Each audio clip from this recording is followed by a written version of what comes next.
அன்னைக்கு நீங்க வெளியில போங்கன்ட்டார். என்கிட்ட இருக்கிற 2 பை இதெல்லாம் எடுத்து கொடுத்து கிளம்பிக்கங்கன்ட்டார் கடையில இருந்து.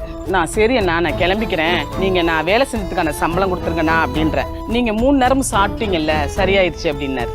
அப்படியே கூனி குறுகி போயிட்டேன். ஒரு வேலைக்குன்னு தான் நான் வந்துட்டேன். இங்க கோயம்புத்தூர்ல பீலமேடுல அவங்கள்ட்ட எல்லாம் சொல்லியாச்சு, நீங்க தங்கிக்கலாம், நீங்க வந்துருங்கன்னு சொன்னாங்க. வந்த உடனே அப்புறம் கையில எனக்கு ஒரு சின்ன பிரச்சனை இருக்கு, இந்த கை பிராக்சர். இப்பயுமே இந்த இடத்துல இந்த முட்டி இருக்காது. அப்ப பாத்தீங்கன்னா அவங்க இல்ல நீங்க இந்த கையை சரி பண்ணிட்டு வந்துருங்க, இப்போதைக்கு வேலை நான் செய்ய தயாரா தான் இருக்கேன், ஒன்றும் பிரச்சனை இல்லைன்ற. ஆனா இருந்தாலும் அவங்க பயந்துட்டு வேணாம், நீங்க கையை சரி பண்ணாதான் பண்ண முடியும்ட்டாங்க. பாப்பாங்கள ஹாஸ்டல்ல விட்டு வந்துட்டேன். வேலைக்கு வந்துட்டு எனக்கு வீடு செட்டில் ஆனோன்னு நான் வந்து வேலைச்சுக்கிறேன் பாப்பா அப்படின்னு சொல்லிட்டு. ஆனா இங்க இல்லைன்னு சொல்லும் போது என்ன ஆயிடுச்சுன்னு கேட்டீங்கன்னா, எனக்கு என்ன பண்றதுன்னு தெரியல. திரும்ப மறுபடியும் எங்க தங்குறதுன்னு தெரியல, ஊர் புதுசு. அப்ப ஒரு அங்க இருந்து விசாரிக்கிறோம். அவர் தான் புரோக்கரு அந்த இடத்துல, அவர்கிட்ட சொல்லுங்க, அவர் வீடு பிடிச்சி கொடுப்பாருன்னு சொன்னாரு. ஆனா அவர் என்ன பண்ணிட்டாருன்னா, நீங்க 3000 ரூபாய் தான் இருக்கா, இந்த 3000 ரூபாய் பத்தாதுமா, நீ ஒன்னு பண்ணுமா, குறைஞ்சது 5000 ரூபாயாவது தேவைப்படும், இங்க ஒரு வேலை இருக்கு பாக்குறீங்களா அப்படின்னாரு.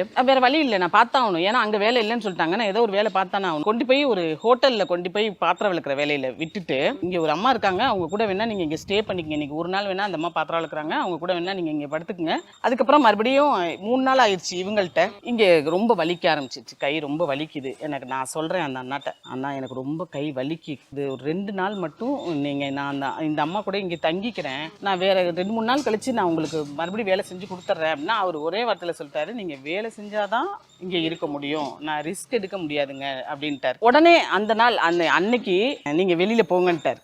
வேலை செய்யலைன்னா இருக்க முடியாதுன்ட்டார். கரெக்டா அன்னைக்கு நைட்டு ஒரு 11 மணி மாதிரி என்கிட்ட இருக்கிற 2 பை இதெல்லாம் எடுத்து கொடுத்து, நீங்க கிளம்பிக்கங்கன்ட்டார் கடையில இருந்து. அந்த வாசப்படியில அந்த ஒரு நாள் ஃபுல்லா ரோட்ல தான் தூங்குனேனே. கிளம்ப சொன்னார்ல, கிளம்பும் போது என்னாச்சுன்னா, நான் சரி நான் கிளம்பிக்கிறேன், நீங்க நான் வேலை செஞ்சதுக்கான சம்பளம் கொடுத்துருங்கண்ணா அப்படின்ற. நீங்க 3 நேரமும் சாப்பிட்டீங்கல்ல, சரியாயிடுச்சு அப்படின்னாரு. எனக்கு நிஜமாலுமே அந்த நேரம் என்ன சொல்றேன்னு தெரியல, அப்படியே கூனி குறுகி போயிட்டேன். நான் வெளியில போகணும்னா, எனக்கு ஒரு பஸ்ஸுக்கு போகணும்னா கூட எனக்கு ஒரு 10 ரூபா வேணும். அந்த நேரத்துல என்கிட்ட ஒண்ணுமே இல்லை, கையில காசு இல்லை, நான் வேலை செய்யறேன்னு நினைச்சிட்டு இருக்கேன். அதையும் இவர் இல்லைன்னு சொல்லிட்டாரு, என்னால வேலையும் செய்ய முடியல, என்ன பண்றதுன்னு தெரியல. அவர் நான் அழுததை பார்த்துட்டு எனக்கு பாவம்னு சொல்லிட்டு 150 ரூபா காசு கொடுத்தாரு. நான் அதை அப்படியே சிரிச்சுக்கிட்டு நான் வாங்கிட்டு வந்துட்டேன். நான் கொஞ்சம் கொஞ்சமா வளர்ந்து வரும்போது ஒரு கடை வாடகைக்கு வந்திருக்கு, அந்த கடை பார்க்கலாமா, அந்த கடையை நம்ம எடுக்கலாமா அப்படின்னு முடிவு பண்ணும்போது, நாங்க கடை தேடிட்டு இருக்கோம். அந்த கடை அந்த இடத்துல இருக்கு, அந்த கடை காலியா இருக்கு. எதை பத்தியும் யோசிக்கல, நான் எவ்வளவா இருந்தாலும் பரவாயில்ல, கடனை உடனே வாங்கியாவது இந்த கடைக்கு இந்த கடையை நம்ம நடத்தணும் அப்படின்னு தோணிச்சு. ஏன்னா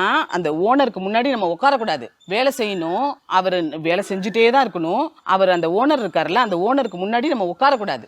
அங்க இருக்கிற வரைக்கும் அவங்க என்னை படுத்தின கொடுமைகள் நிறைய இருந்துச்சு. வேற வழி இல்லை, நம்ம அது பண்ணி தான் ஆகணும்.